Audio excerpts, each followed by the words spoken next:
BBC Urdu کے programme سیربین میں خوش آمدید. ہمارے لندن اسٹوڈیو سے میں ہوں عالیہ ناز کی. تقریباً 90 برس کے بعد ایک امریکی صدر کیوبا پہنچے ہیں. اس تاریخی دورے میں آج کیوبا پر اقتصادی ناکہ بندی ختم کرنے سمیت کئی اہم امور پر بات ہوگی.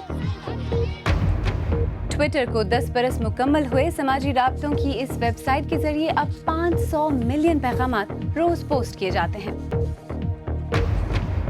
اور برطانیہ کے مسلمان خاندانوں میں اپنے بچوں کو اسکول کے بجائے گھر پر تعلیم دلانے کا رجحان کیوں بڑھ رہا ہے؟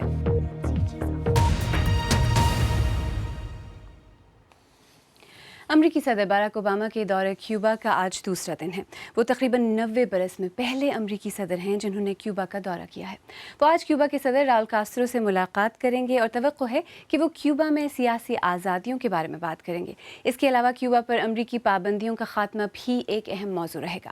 صدر اوباما کا کہنا تھا کہ کیوبا میں تبدیلی آئے گی اور صدر کاسترو اس بات کو سمجھتے ہیں. اس تاریخی 3 روزہ دورے کی مزید تفصیل کے ساتھ قندیل شام. 3 گھنٹے کی پرواز جسے تقریباً 90 برس لگے. امریکی صدر کیوبا کی سرزمین پر. یہ دورہ کئی مہینوں سے جاری محتاط منصوبہ بندی کے بعد کیا گیا ہے.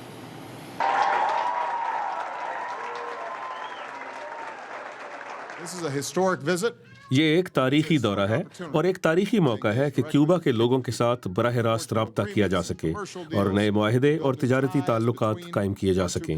میرے نزدیک یہ اہم ہے کہ ہمارا مستقبل ہمارے ماضی سے زیادہ روشن ہو. بعض اہم واقعات دونوں ملکوں کے درمیان طویل عرصے سے جاری تناؤ کی وضاحت کرتے ہیں.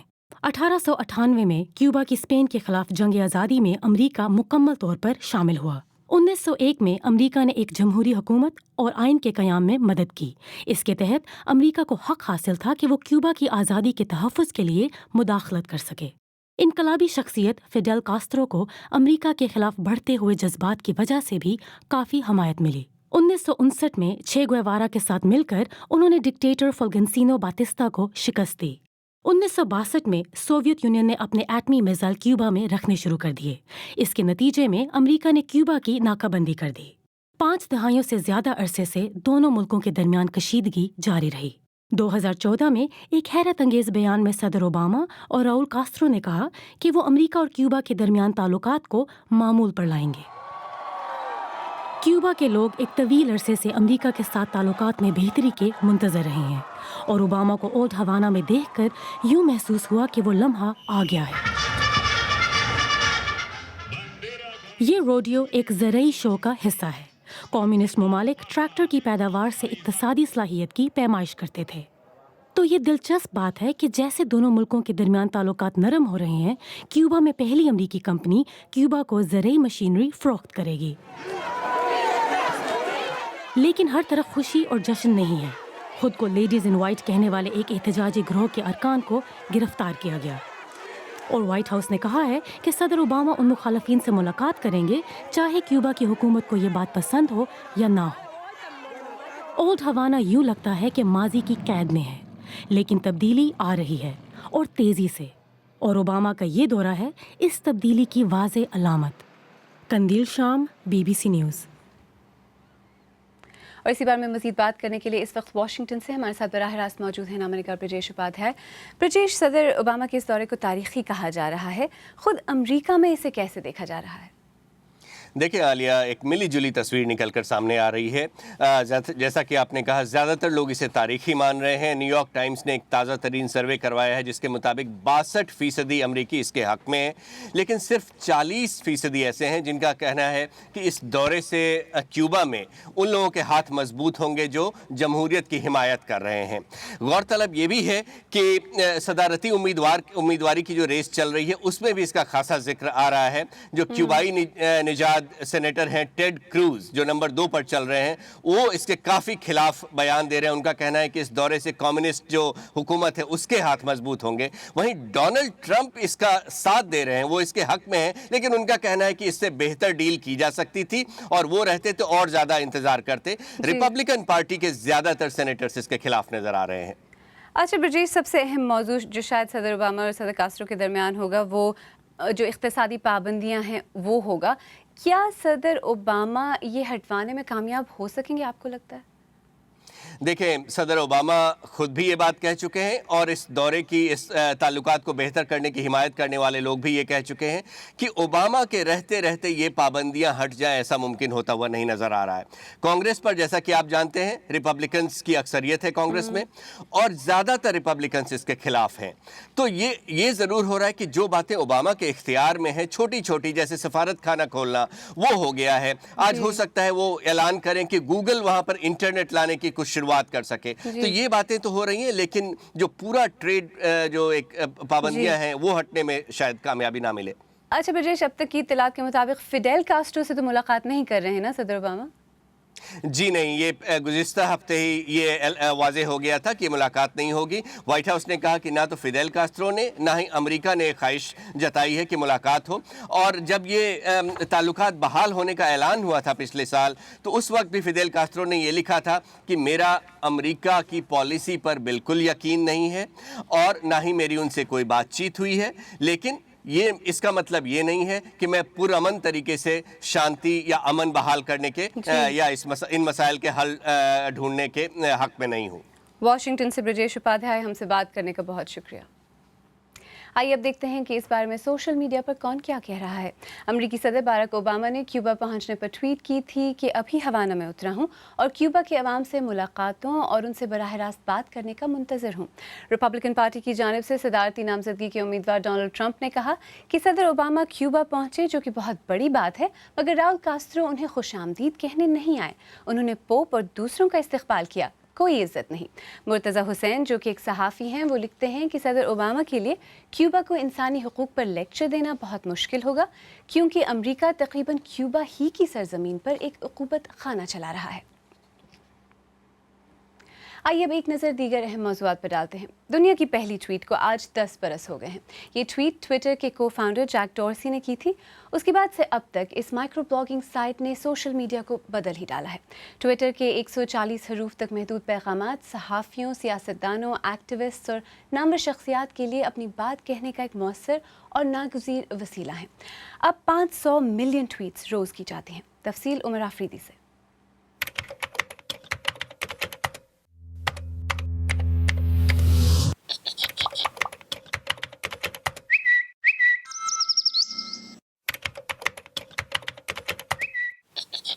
جیک ڈورسی نے انگریزی میں پہلی ٹویٹ کی. میں اس وقت اپنا ٹویٹر سیٹ کر رہا ہوں اور 10 برس بعد اب روزانہ 500 ملین جبکہ سال بھر میں 200 بلین ٹویٹس کی جاتی ہیں. اور چند دوسری زبانوں میں پہلی ٹویٹس تھیں. فارسی میں سخن کم گوی تا در کار گیرند. کم بولو تاکہ لوگ سنیں، زیادہ بولو گے تو وہ غلطیاں نکالیں گے. یہ قدیم فارسی محاورہ شاید ٹویٹر پیغام کی 140 حروف کی قید میں چھپی دانش کا عکاس ہے، مگر پہلی سربین ٹویٹ اس طرح کے فلسفے سے آ رہی تھی. میں اس وقت کھانے کے لیے جا رہا ہوں. تاہم ہر زبان کی پہلی ٹویٹ مکمل فکرہ نہیں تھی. مثلا عربی میں لکھا گیا بوندا باندی. بوسین میں کسی نے اپنے دوست سے رابطہ کیا. جمی، اگر تم صبح کے 8:30 بجے SDK پر مجھ سے ملنا چاہتے ہو تو مجھے فون کرو. اور بعض مثلاً یہ پرتگالی یہ جان کر ہی خوش ہوئے کہ ٹویٹر ان کی زبان میں استعمال ہو سکتا ہے. ارے یہ تو کام کر رہا ہے. ٹویٹر 10 سال کا ہوا. یورپ میں پناہ گزینوں کے بحران سے نمٹنے سے متعلق معاہدے پر عمل درآمد کی غرض سے ترک حکام یونان کے جزائر لیسبوس اور کیوس پہنچ گئے ہیں. یورپی یونین اور ترکی کے درمیان حالیہ معاہدے کا اطلاق اتوار سے شروع ہوا ہے اور اس کا مقصد پناہ گزینوں کو ترکی واپس بھیجنا ہے. دوسری جانب پناہ گزینوں کی یورپ آمد کا سلسلہ جاری ہے. اسرائیل کا کہنا ہے کہ اس نے جنگ زدہ یمن میں پھنسے ہوئے 19 یہودیوں کو وہاں سے نکال لیا ہے. یمن ان ممالک میں سے ہے جہاں یہودیوں کی قدیم ترین کمیونٹی آباد ہے. ان افراد میں ایک راہب بھی ہیں جن کے پاس توریت کا کم از کم 500 سال پرانا نسخہ ہے. خواتین کی نمبر 1 ٹینس سٹار سرینا ولیمز نے ویلز ٹینس گارڈن کے CEO ریمنڈ مور کے بیان پر شدید رد عمل ظاہر کیا ہے. مور کا کہنا تھا کہ ٹینس میں عورتیں مردوں کی کامیابیوں کی وجہ سے آگے بڑھتی ہیں، لیکن بعد میں انہوں نے اپنے بیان پر معافی مانگ لی تھی. اور ہماری ویب سائٹ bbcurdu.com پر جن خبروں میں آپ کی دلچسپی بہت زیادہ رہی ان میں پاکستان کی T20 کرکٹ ٹیم کے کپتان شاہد آفریدی کا نیوزی لینڈ کے خلاف میچ سے پہلے یہ بیان کہ انہیں صرف ٹیم اور اپنی کارکردگی کی فکر ہے، کراچی میں ایک سیکیورٹی گارڈ کے ہاتھوں ایک بچے کی ہلاکت کی خبر، اور جنوبی انڈیا کی فلمی اداکارہ جیوتی کرشنا کا بیان کہ انہیں جعلی تصاویر شائع کرنے والے شرمندہ نہیں کر سکتے، یہ خبریں شامل ہیں۔ آپ BBC اردو کا پروگرام سیربین دیکھ رہے ہیں۔ پروگرام میں آگے چل کر دیکھیے گا برطانیہ کے کچھ مسلمان بچوں کو کہ وہ اسکول کے بجائے گھر پر تعلیم کیوں حاصل کر رہے ہیں، اور دیکھیے گا کہ ہاتھی کے دانت اس کے لیے مصیبت کیوں بن گئے ہیں۔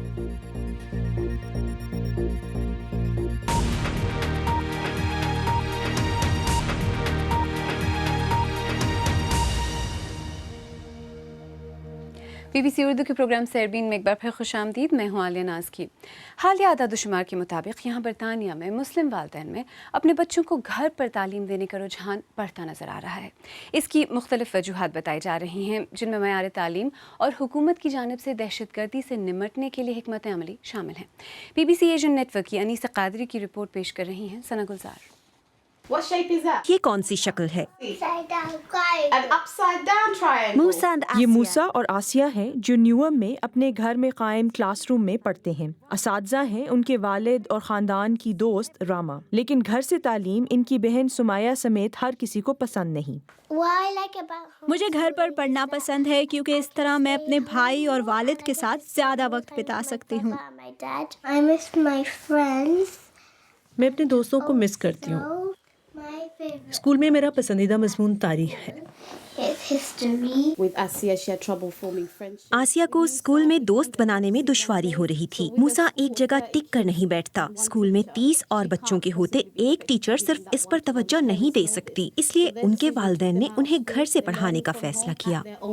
برطانیہ میں گزشتہ 6 برسوں میں گھر سے تعلیم حاصل کرنے والے بچوں کی تعداد میں 65% اضافہ ہوا ہے، جو اب بڑھ کر 36,609 ہو گئی ہے۔ اسی وجہ سے اس یقین دہانی کا مطالبہ کیا جا رہا ہے کہ گھر میں بچوں کو درست تعلیم دی جا رہی ہے اور انہیں انتہا پسندی کی طرف راغب نہیں کیا جا رہا۔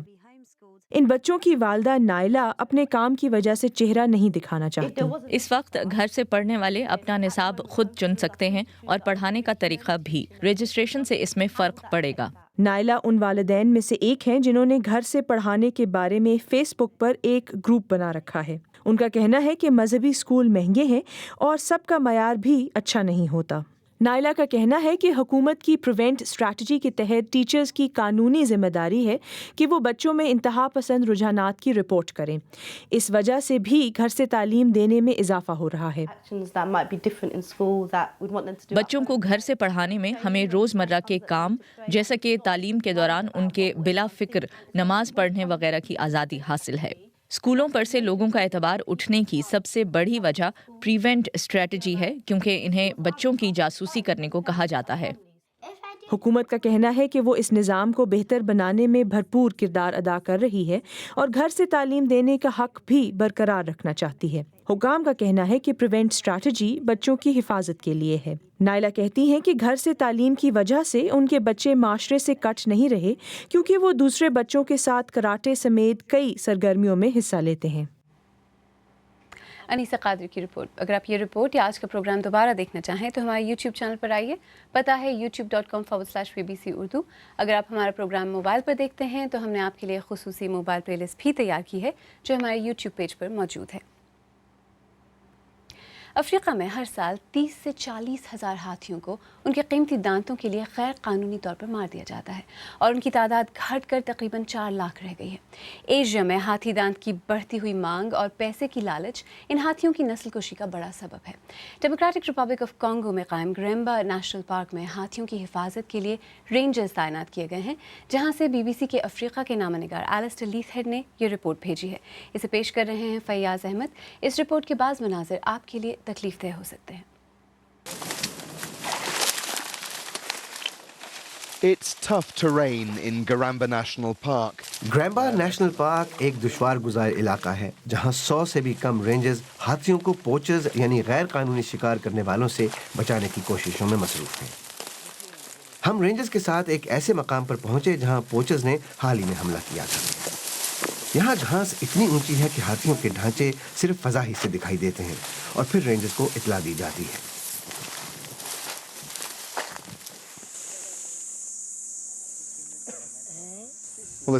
یہ ہاتھی پوچرز کا شکار بنا ہے۔ اس کے قیمتی دانت کاٹ لیے گئے ہیں۔ اسے مرے ہوئے تقریباً 3 ہفتے گزر چکے ہیں۔ یہاں پاس ہی 4 اور ہاتھیوں کے ڈھانچے بھی پڑے ہیں۔ پوچرز رینجرز کے آنے سے بہت پہلے ہی بھاگ چکے ہیں۔ افریقہ میں تقریباً 4 لاکھ ہاتھی باقی بچے ہیں۔ ہر سال 30 سے 40 ہزار ہاتھی غیر قانونی شکاریوں کے ہاتھوں مارے جاتے ہیں۔ اگر یہی حال رہا تو ان کی نسل بہت جلد ختم ہو جائے گی۔ رینجرز کی کمی کی وجہ سے پوچرز ہاتھی دانت چرانے میں اکثر کامیاب رہتے ہیں۔ ہم نے ان کے قدموں کے نشانات کا پیچھا کیا، لیکن پھر یہ نشانات بھی جاتے رہے۔ اس نیشنل پارک میں 22,000 ہاتھی تھے، اب صرف 1300 رہ گئے ہیں۔ گرامبا افریقہ کے اولین نیشنل پارکس میں سے ہے اور اسے عالمی ثقافتی ورثے کا درجہ حاصل ہے۔ اسے شمالی سفید گینڈوں کو بچانے کے لیے قائم کیا گیا تھا، لیکن پوچرز نے ان کی نسل ختم کر دی۔ اب اس شورش زدہ علاقے میں باقی رہ جانے والے ہاتھیوں کو بچانے کے لیے رینجرز جدید اسلحے سے لیس ملیشیا سے نبرد آزما ہیں۔